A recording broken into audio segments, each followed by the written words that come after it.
and welcome to today's session. My name is Jonathan Spencer-Jones, Specialist Writer with Smart Energy International, and your moderator for today's discussion, which is brought to you in partnership with the DLMS User Association, a leading voice globally in interoperable and secure data exchange, the smart link between consumption and supply. Today's discussion will explore how international collaboration, standardization, and DLMS UA's interoperable framework can help water utilities simplify deployment, improve efficiency, and ensure long-term digital resilience. And it's my pleasure to introduce today's panel: Sergio Lazzarotto, President and Executive Director of the DLMS UA; Eric Farnier, Smart Metering Expert with Suez Digital Solutions; Pascal Bourguignon, Chief Technology Officer with Taurus Metering; and Yard Chen, Chief Technology Officer with Shenzhen Kaifa Technology Co. This webinar coincides with the official launch of the DLMS Water Smart Meter GCP initiative, which we'll explore in more detail during the session, and we'll provide additional information and links to access it at the end of the session. And today's session will be run as a panel, where we'd like to hear from you during the session. We encourage you to send your questions in to the panel for live response on the Ask a Staff question box on the right-hand side of your screen. And we'll attempt to respond to as many as possible as time allows. And today's webinar will also be available on demand after the session on the Smart Energy International website. So without any further ado, I'd like to introduce Sergio and ask him to introduce the topic for today. Thank you, Spencer. First of all, I welcome all the people that are logged into this webinar. This is a major milestone for DLMS User Association. DLMS was created initially to deliver a data model serving the electricity smart metering. But over time, what we have been seeing is that the capacity, the quality, and the easiness of using our data model could open up additional implementations for other strategic infrastructures. And as such, DLMS a couple of years ago decided to position itself as the data model of reference for strategic infrastructures. And here, what are we talking about? Of course, we are talking about electricity, which is our initial step we did in the past, but as well to serve the gas distribution, to serve the heat distribution, and in fine, to serve as well the water distribution. Now, when we talk about data model, we talk about an abstraction layer that is permitting to build the data in an agnostic way to telecommunication technologies. Not all the data model are having these capabilities, but DLMS do. And this agnosticism to the communication technology is something that is very important, because it gives the freedom basically to try to format the data based on our data model and then transport them within the most appropriate communication technology. And for that, DLMS is having link with other standardization bodies that do standardize various communication technologies with which we are basically building these communication profile to put the DLMS on top of these transport layers. But not only DLMS is also guaranteeing through the data model the security of the data, the non-repudiation of the data, all the aspects that make this data model to be the ideal solution for basically fulfilling the prerequisites of the metrology relevance. It is clear that as we talk about data which are mainly used for billing, we must guarantee that people can trust on those data. And therefore, this is part of the metrology relevance. the non-repudiation of the data, the protection of the consumer privacy, and so forth. All those aspects are guaranteed by the data model that DLMS has standardized. And in fine, of course, we need to have it standardized within DLMS, but not only. We want as well to make it available for other standardization body with whom we have signed liaison, which are adopting our developed standards. Next slide, please.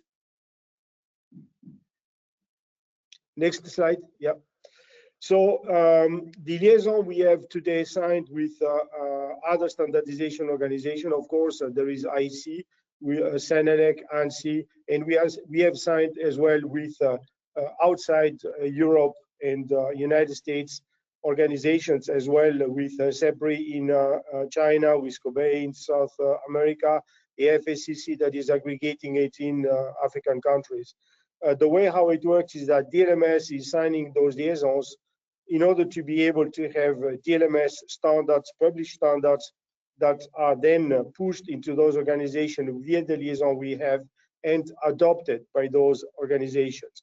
Interestingly to mention that IC initially was only focused on electricity, and since the ICTC 13 has the liaison with DLMS, we have been able to achieve the scope change into the ICTC 13. So now ICTC 13 is not only standardizing the data model for the electricity smart metering, but at the level of the multi-energy, including water. And this is something that is very important because we will be able to push into ICTC 13 the adoption of a DLMS generic companion profile developed for the water. As I was mentioning before, we do have these liaisons with various telecommunications standardization organization, and those interesting for the water distribution. We can talk about NB-IoT, we can talk about LoRa, we can talk about other different type of wired and wireless communication technologies.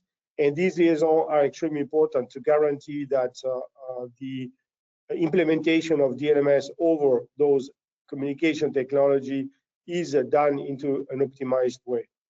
Next slide, please.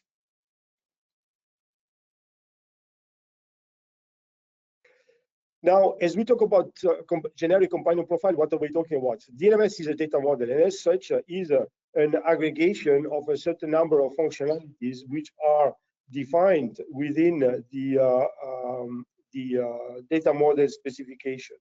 It is important to mention that this is okay as a first step, but is certainly not enough to guarantee the compatibility.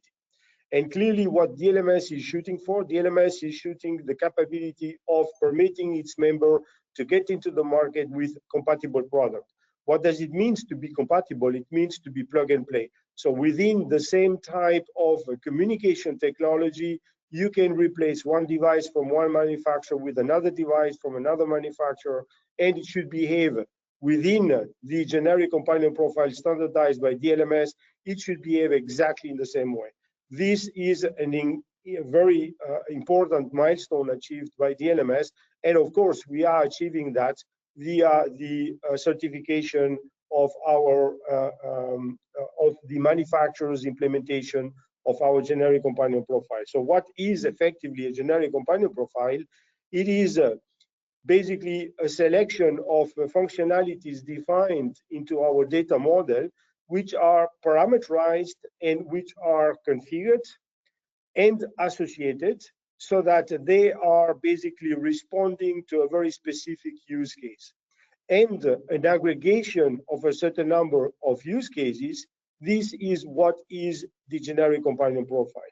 Now, in DLMS, we have organized DLMS into working group, and of course, we have a working group dedicated to the water.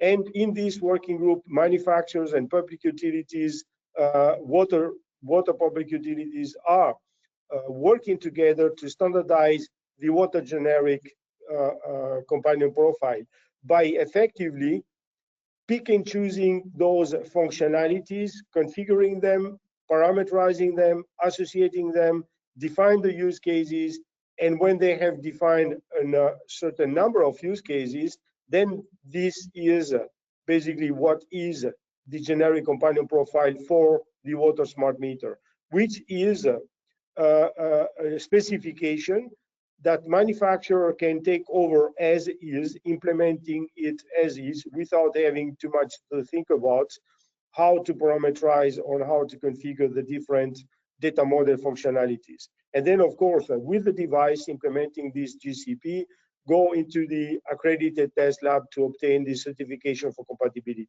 Next slide, please.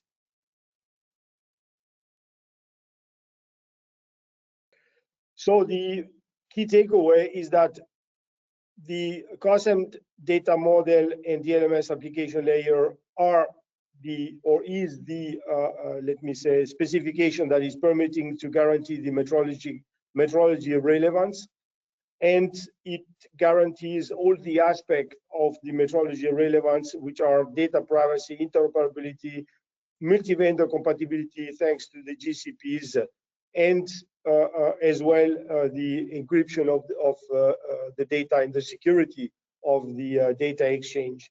On top of that, DLMS is developing the generic companion profile to permit to achieve the next level of interoperability, which is the compatibility or the plug and play within the same type of communication technology. And DLMS is doing or is permitting its member to obtain the certification for compliance thanks to a self-made test using DLMS licensed test tool and the certification for compatibility via accredited labs. And clearly, the step we have achieved today in releasing the water generic companion profile is only one of the many steps we are planning to make in the next month, as we will release soon next year the gas generic companion profile and other generic companion profile, which I am inviting you to visit our website to see exactly what potentially DLMS is working on. Next slide, please.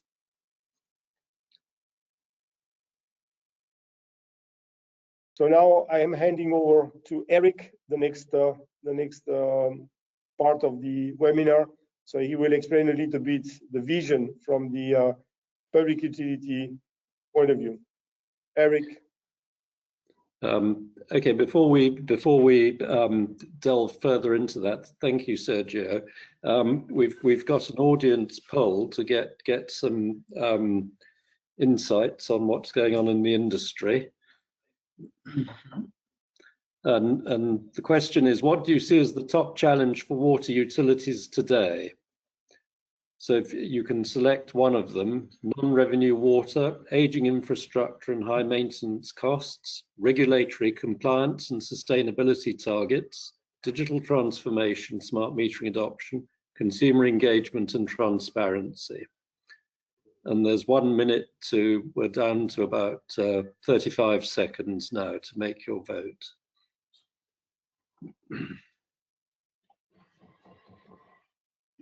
And while you're thinking about that, just to remind you, any questions, to please put them in the chat on the right-hand side, and then we'll aim to get to those.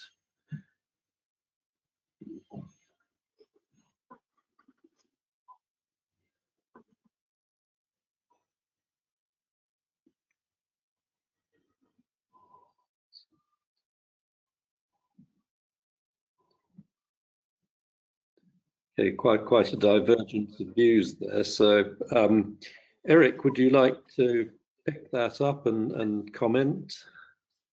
Yes, certainly. Well, the number one issue on non-revenue water is certainly not a surprise for us. This is clearly a subject that is being addressed since some years now, with still a lot to do.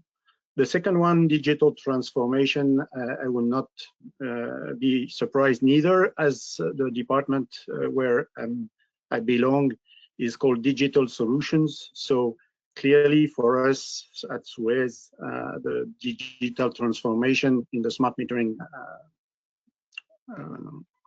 world is clearly tomorrow's target. And okay, aging infrastructure, of course, will come at third.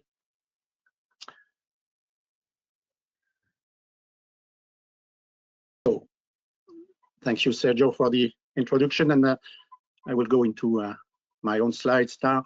So, challenges to be faced by water, and gas utilities.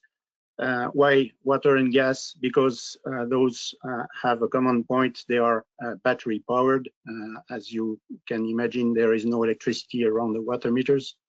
Battery powered device have very strong constraints on the communication that can be built with such device. Battery powered means that you cannot change a battery, you cannot recharge it. And that comes to the necessity to have a communication protocol that is really reduced and save as much as possible the transmission energy. Another point of the water meters, of course, is that they are deep indoor wireless access device. It means that very often water meters are buried in the ground. That makes radio transmission very difficult to be propagated.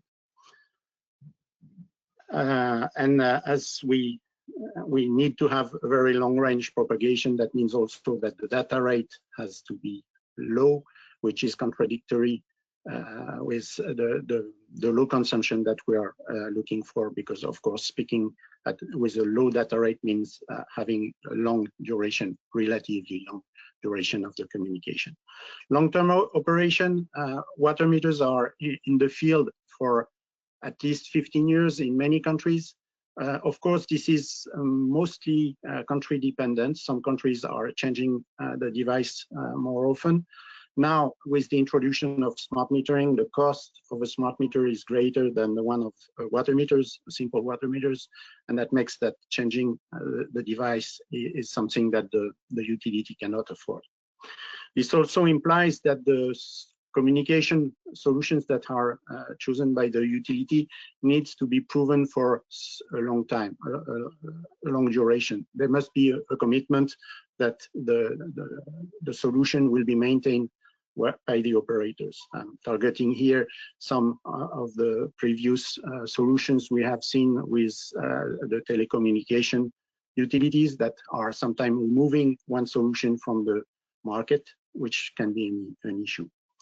Multi-sourcing capabilities, Sergio mentioned this just before.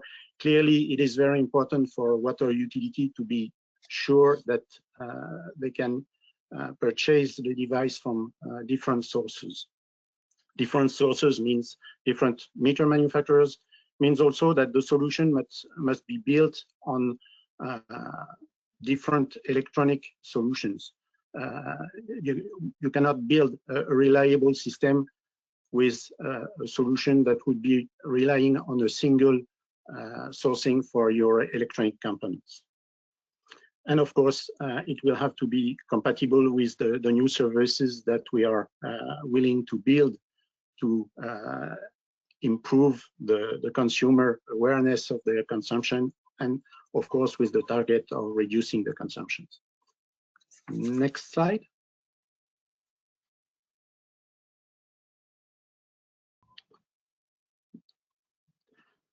Benefits and drawbacks of a standardized flexible model. Of course, the very first benefit is the interoperability.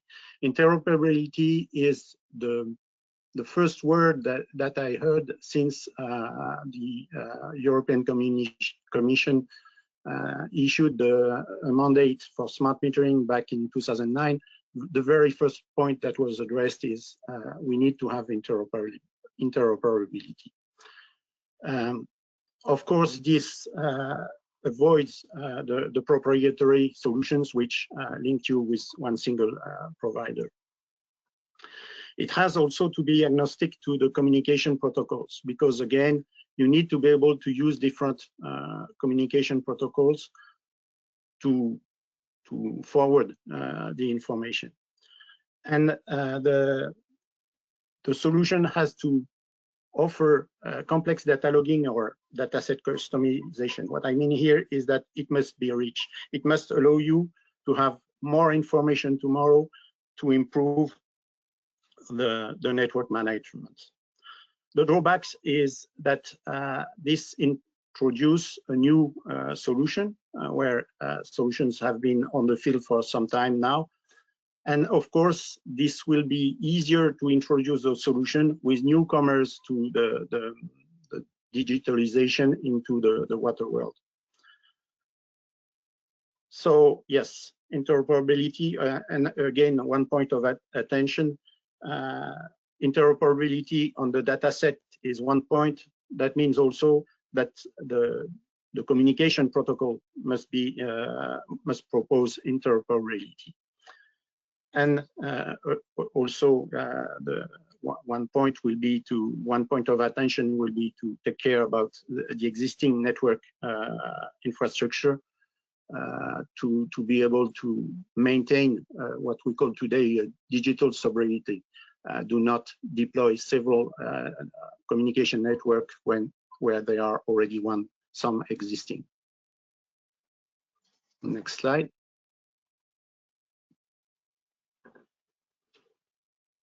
So the role of digitalization in water operation and data governance.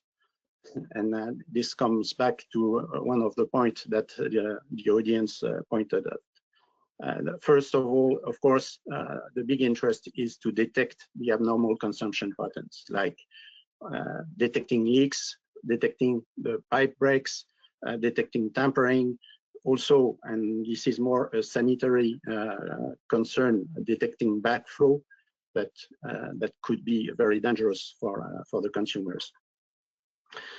The second point will be that the digitalization will help the water utility to improve the distribution network management, and by improving the yield calculations. And that comes to back to the leak detection and avoidance.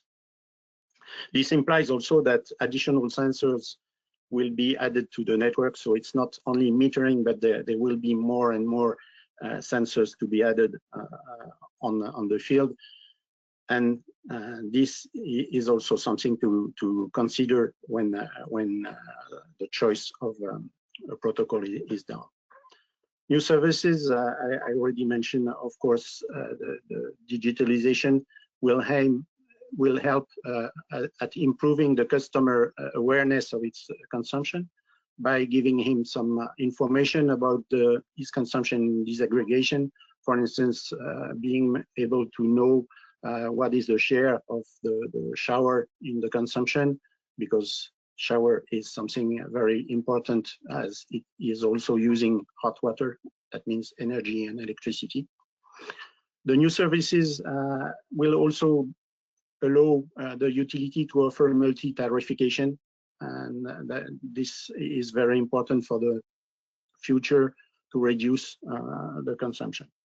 Valve remote management, that we call prepayment in the water industry, is something that is rising and not deployed everywhere, but very important in some region of the world.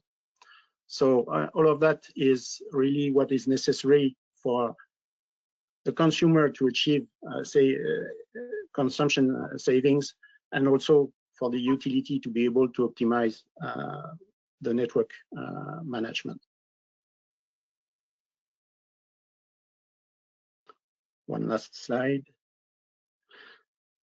So WISE, where I represent the development committee today, is operated today over the world with 18 million devices already deployed, as I mentioned, all over the world. It is a standard that is based on the Senelec EN 13757 standard that defines the physical layers of the communication.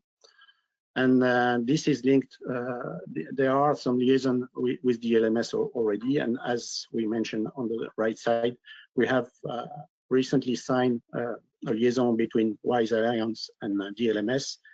And the WISE protocol will be introduced in the GCP to propose DLMS over WISE communication.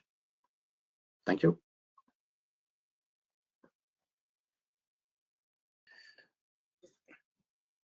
I'd like to just now ask Pascal to continue to talk about battery-powered devices.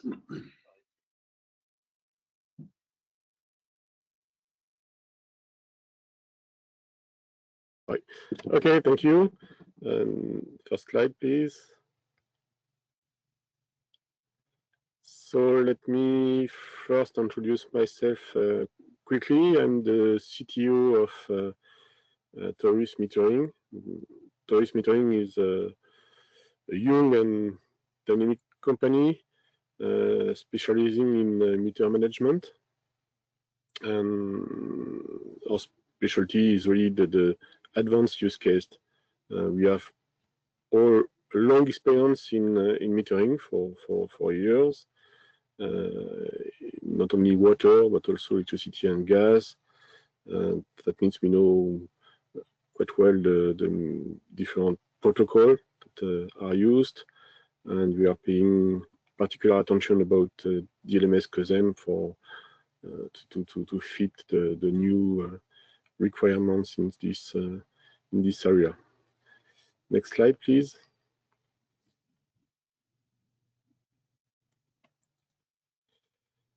So Eric already raised the challenges that we are facing for battery-powered devices, and I will try to demonstrate how DLMS brings some good solution for those. So the really first challenge, as we really said, is the low energy consumption.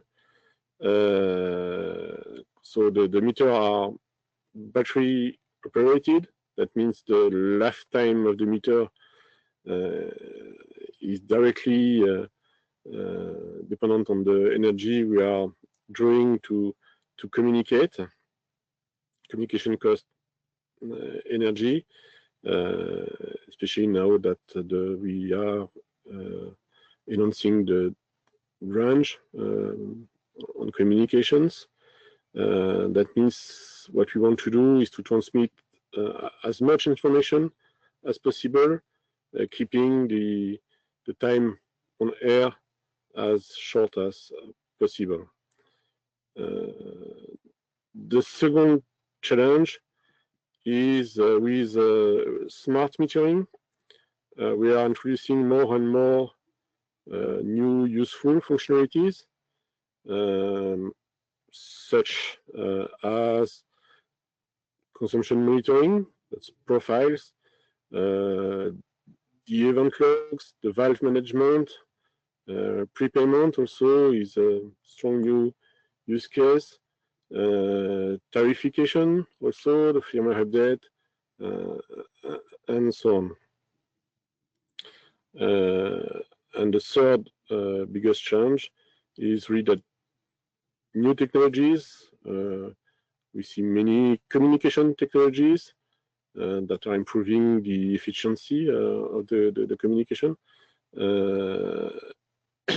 Today, LoRaWAN, WISE, and BIoT are probably the most used technology, but clearly in the future, we need to be ready for upcoming new solutions. So we need something that is ready for it. So what we will see here is that, contrary to popular belief, DLMS is well fitted for those challenges, and the protocol is not so verbose that some people think sometimes. It offers mechanisms to optimize the communications, meaning transmitting useful data for the business rather than technical information for the protocol. DLMS offers also a very large set of objects, data model, as Sergio mentioned earlier. That means it's fairly easy to add new use cases without breaking the interoperability. And also for the last point, DLMS is really an application protocol. That means it's aiming to work with any future or existing technology without breaking anything. Next slide, please. So I will just quickly go through a few features that allows DLMS to fit well with the challenges of battery-operated meters. The first one is really the pre-established association. I won't get into details, but the idea really is to limit the number of messages we are transmitting over the air. So these mechanisms practically allows you to get rid of all the session messages and focus only on messages that carry business information. In most cases, the meter will just wake up, sounds its regular data for the day, maybe, and just go back to sleep.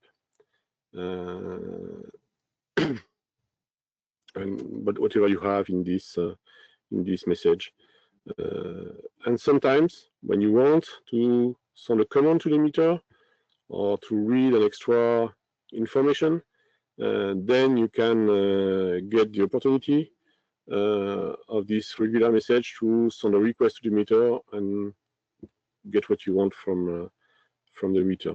And the important point with this functionality is that it keeps the full security up and working, and that means you still have the privacy and authentication. So it secures the fact that nobody can read the message, and you know who is actually transmitting the message. So this very first and very important functionality, I think it was introduced like 10 years ago already in DLMS. Sergio will tell if I'm wrong. So with this functionalities, you can be sure that only the bare minimum of messages are actually exchanged on the light. Next slide, please.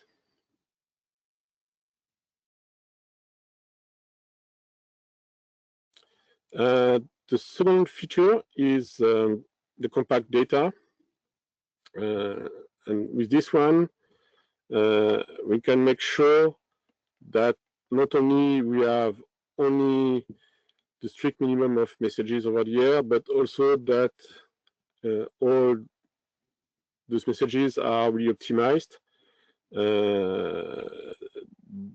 These mechanisms allows you to only transmit valuable data on the messages, almost only valuable data. That means something you can use for your business, and you don't need to construct a very long message just to get the index, for instance. So at the end of the day, you have a message with almost no overhead, but still interoperable. Probably what will happen is, for a solution, we predefine some messages that will cover most of the use cases, so daily reading, profiles, whatever it is needed. But still, you can request specific information whenever you want, using the regular DLMS method, so accessing every single object of the data model. Here, for instance, with calculation for 200 bytes long message, the overhead will be only about 10 bytes. That means only 5% of the data transmitted. That means you get 190 bytes of real data that are useful for the business. And then that means if you have maybe 95% of your messages are using those predefined messages, even if you have from time to time to use a regular message for which the performance would be like 50%, at the end of the day, the whole solution will be very, very efficient. Next slide, please.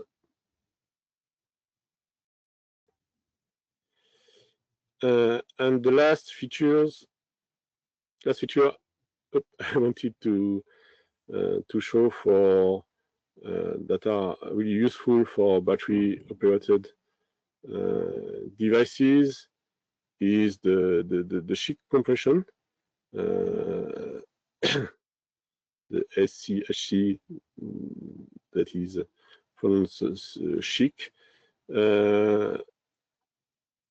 This one is really to provide IP solution without any extra cost.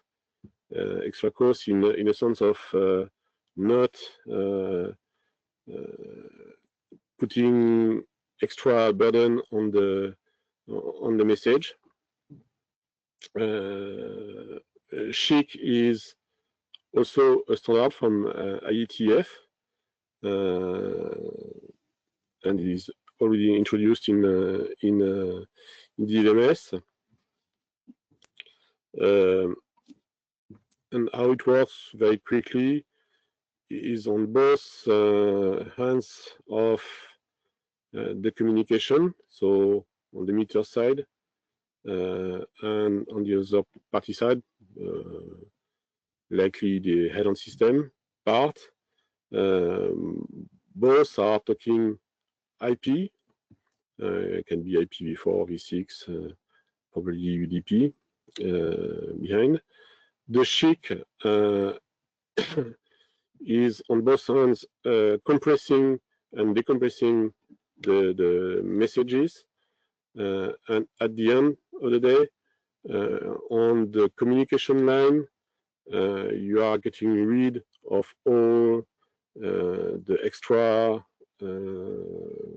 cost of IP, which is quite heavy for LP1 technologies. Can be about 30-50 bytes, which is very long.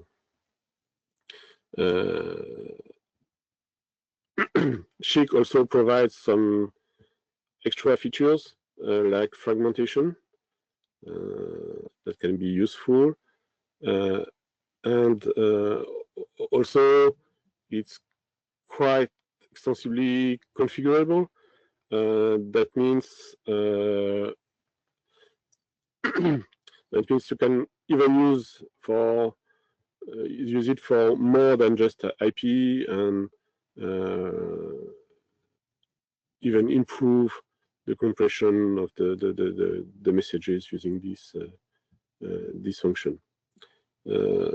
So as a conclusion for my part, I hope I demonstrate that DLMS provides many tools, and there are others actually, to be very effective for water meters, battery operated meters, and these have to be considered not only for huge list of huge set of function and object that DLMS offers, but also that DLMS is highly efficient to reach the challenges that we have listed first.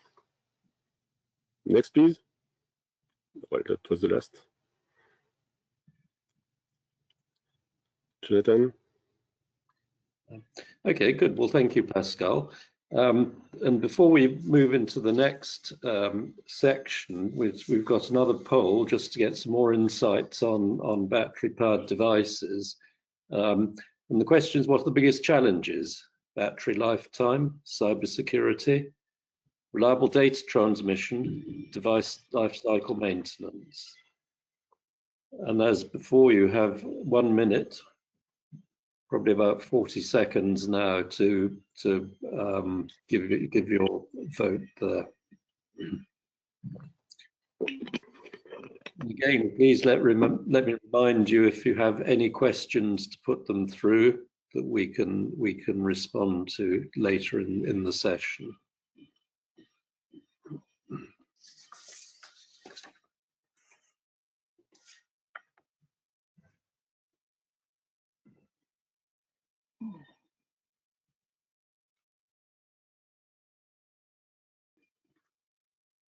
Just about to close.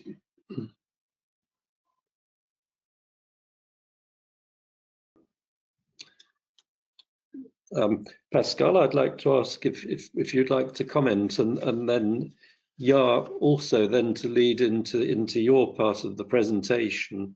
And Jaap was chair of the DLMS. He is chair of the DLMS Water Smart Meter Working Group.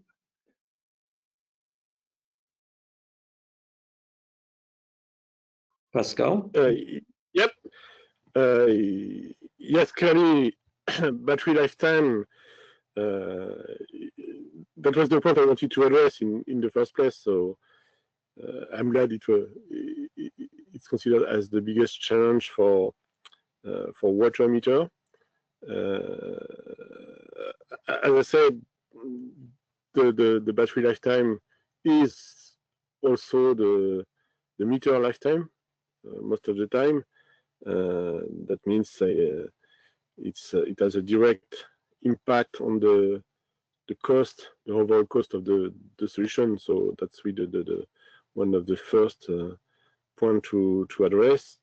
And this is why I wanted to demonstrate really that DLMS won't have a negative impact on the meter lifetime.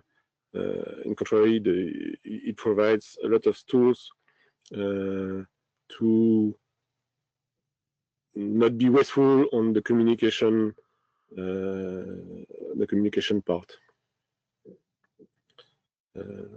And also very quickly on second position, also the life cycle maintenance. So basically the firmware update, we also that is a major point, and also another challenge. And again, DLMS has a long history of update mechanism that provides many possibilities also, and clearly that's something that is needs to be addressed when designing a solution. Okay, let's move on. Jaap, would you like to continue with your presentation? Yes, please. Before my content lecture, I would like to briefly introduce my company. My company is called Shenzhen Kaifa Metering. It is located in China, and we have already shipped over 100 million smart meters around the world for the last 25 years. So majority of the shipment is smart electricity meter. In 2010, we started the smart water business. And at the beginning, we found from different customers and different solution providers, the data sheet, or the exchange of the communication protocol, all these things are proprietary. So it is very difficult for a manufacturer or for a utility to take not meter manufacturer lock-in solution. So this kind of headache was also existing for the smart electricity meter, but gradually it was solved by a DLMS smart electricity meter. So when we really found the trend of the smart water meter around the world, that is just recent years to becoming a hot resource topic. So yes, next slide, please. 2 years ago, that we launched a smart water working group in DLMS User Association, and we talked with different utilities, meter vendors to summarize or to sum up the water smart meter use cases. So these 10 use cases are just what we are defining for this version. So they are not covering all the use cases. We will also come up with more use cases in the next version. But in the discussions that we conclude that these use cases are more used use cases. So we categorize them into 4: data collection and management, remote operations, meter setup, and remote operations. So for smart water meter or for water meter, the data collection is not like electricity meter. Daily or weekly or even monthly is the pace, the collection pace for the smart water meter, and it also has the on-demand meter reading, alarm, and even management, and also sometimes prepayment in Africa and some Asian American countries. So for all these about data collection and management, so it is in the push mode. So unlike electricity meter can have always on this kind of communication way. So for smart water meter, as already explained by Pascal and Eric, it is a battery powered device. So every use case or the use of the water meter should be associated with the battery. So this is also in line that the last question, last poll. So as it is smart water meter, it is a smart thing that the regular update of the firmware to incorporate more features or to fixing the bugs, in particular security related bugs, that the firmware upgrade is needed. At the same time, we have the restraint of the battery. So how to efficiently take the firmware upgrade? It is should be done by standardization. Should be incorporate with some patch mechanism which can reduce the firmware size significantly. So all these, I'm not going to detail other use cases, but to emphasize, so the DLMS user association, so we will transfer the knowledge from the smart electricity meter to the smart water meter, and user experience and also other testing certification capabilities to help smart water industry. Please go to next slide.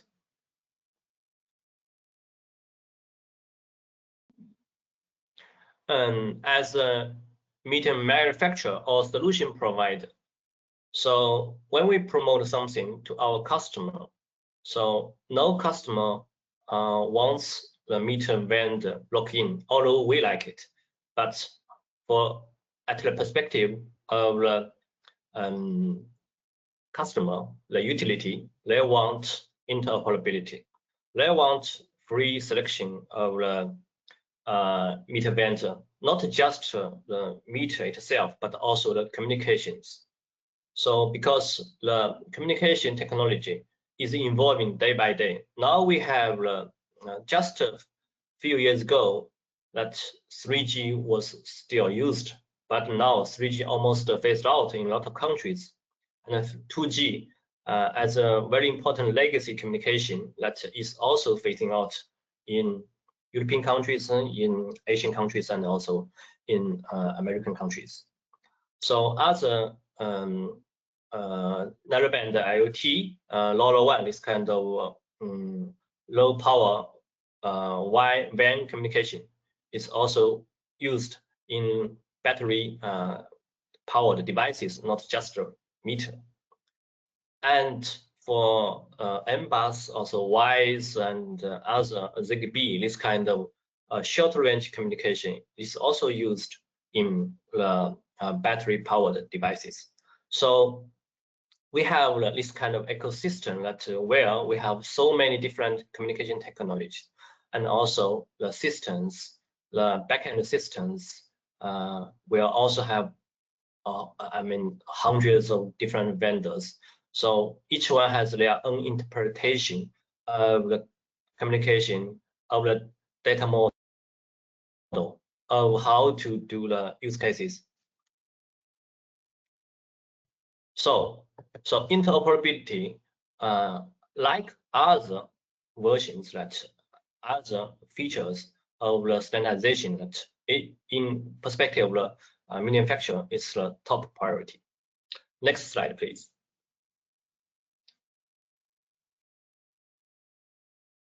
So for the last 2 years of the work among the meter vendors, utilities, so we have already come to a very important milestone. So for September 2025, that is now, that the GCP version 1.0 has been approved internally by DLMS User Association, technical boards, and also public utility working group, smart metering working group. So all the internal approvals have been finished. So we are going to announce the release of the GCP. And this is not the end. It is just an intermediate step. We are going to certification, which is a very important task for DLMS Association to help the vendors, the utilities, to have the test certified, and which is already fully tested and installed in the field. That is a very important proven certification for our customers, for all the users of the smart water meter. And we are going to also the next version where we will incorporate the WISE solution, also other communication solutions for the smart water meter. And we will also introduce 2 new use cases, leakage detection and user consumption, the 2 new use cases. So thank you very much. Thank you. Okay, good. Thank you, Yo. We've just got a few minutes left for questions. So I'm not sure if we'll get through them all, but let's see how we go. And the first one for Sergio. It was stated there'd been a scope change from electricity meters only to support multi-energy. Can you explain the scope change, and which organization decision body is responsible for the definition of the scope?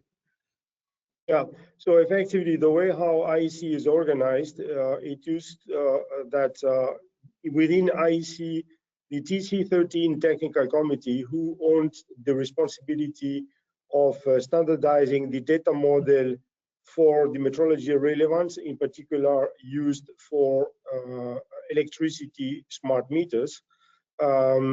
This was what was done in this technical committee. And DLMS was having a liaison with this technical committee. So we are in type A, we do have a type A liaison, and as such, we do have the possibility to bring basically new work item proposals on which, and we are submitting that to the technical committee on which the experts can work on. And via the liaison we had, we proposed to this technical committee to basically expand the scope of this TC13 for the metrology data model standardization to go beyond electricity smart metering. And that is because while the metrology of the water meters is standardized by IEC, nobody in the field is standardizing the data model for the water smart metering. And as DLMS was doing this activity, was doing undertaking these efforts, we basically brought this idea into the TC13, which was accepted first of all by the TC13, and then the TC13 brought it into the IEC Strategic Management Board, which is the governance, the governing instance of IEC, which was discussed over there, and it was fitting the intention of IEC to go multi-energy. And this is basically how, in the plenary of the TC13, this was adopted and accepted as well by the IEC Strategic Management Board. Okay, thank you. And this question's for Eric. How can standardized data exchange play a part in enabling cross-industry integration, for example, between water, gas, and energy utilities? Yes, to make a short answer, I think to make it a cross-industry standard, that means that different industries must share this protocol. So I believe today the easiest is to go for newcomers to the smart metering world, because otherwise this will require a very deep change management curve, which will take some time. So first opportunities with newcomers. Okay, thank you. And then as we start to wrap up, Sergio, again, a question for you on the GCP. When will it be available for purchase, pricing, and if there are any drafts to better evaluate the need of adaptation to devices? Yeah, so the GCP is currently, it has been launched. So these days we have been launching these water GCP. So now the water GCP is available to the DLMS User Association community. So all DLMS User Association members can have access to this GCP specification. They can use it, they can implement it, and hopefully deliver a device. The certification of the devices is foreseen to be available beginning of next year. We are working currently on the test libraries, and I am confident that within Q1 next year we should be able to certify devices for compatibility against this GCP.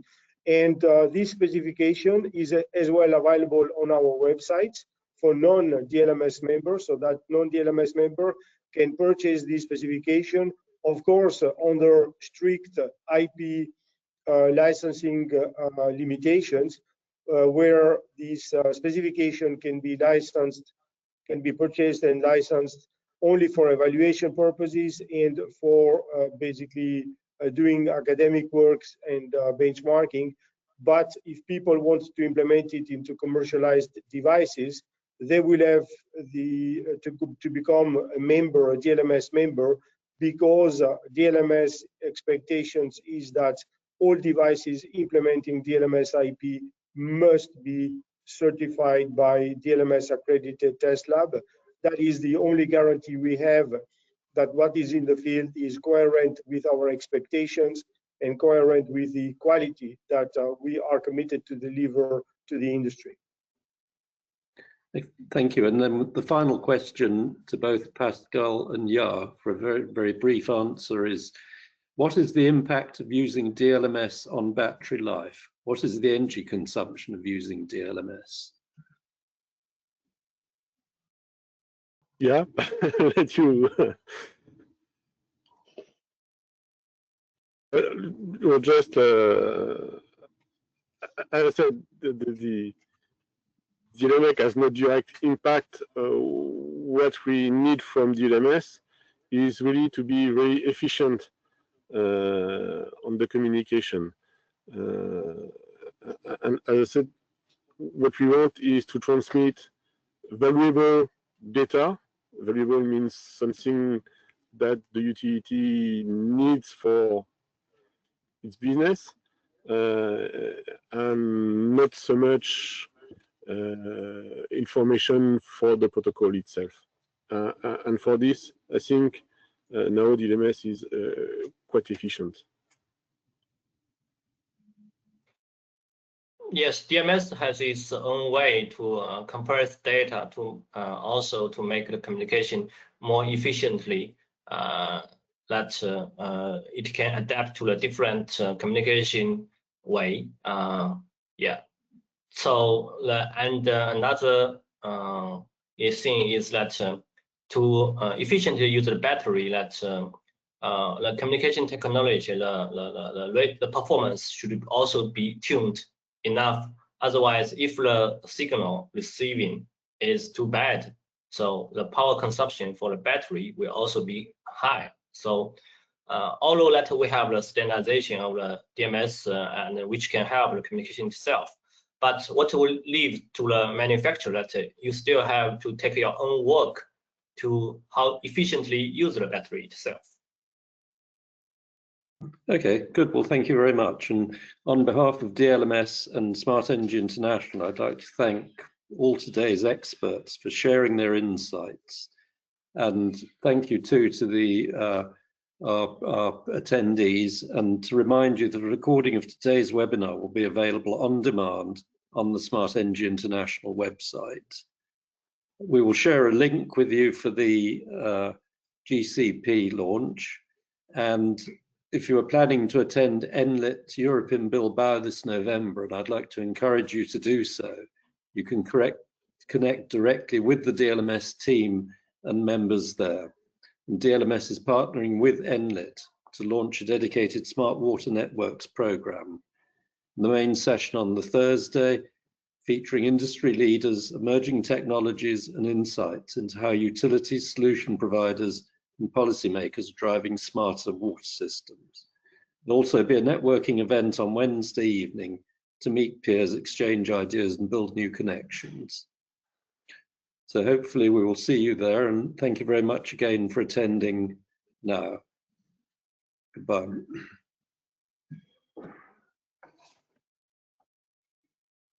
Thank you.